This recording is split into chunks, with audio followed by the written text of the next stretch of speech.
Hello guys, आजचा माझा event आहे रिव्हर अँड स्काय हॉटेलला, जी मुंबई आग्रा हायवेवर आहे. आणि आजचा सुंदर असा रियुनियनचा हा कार्यक्रम आहे. बघूयात पुढे काय काय धमाल झाली ते.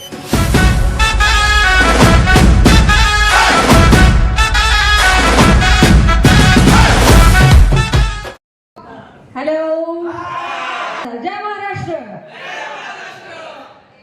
मी अश्विनी गोस्वामी, आजची तुम्हाला लाभलेले अँकर. मैं निकला ओ गड्डी लेके ओ रास्ते पर ओ सड़क में एक मोड़ आया, मैं उठे दिल छोड़ आया. ओ एक मोड़ आया, मैं उठे दिल छोड़ आया. रब जाने कब गुजरा अमृतसर हो, कब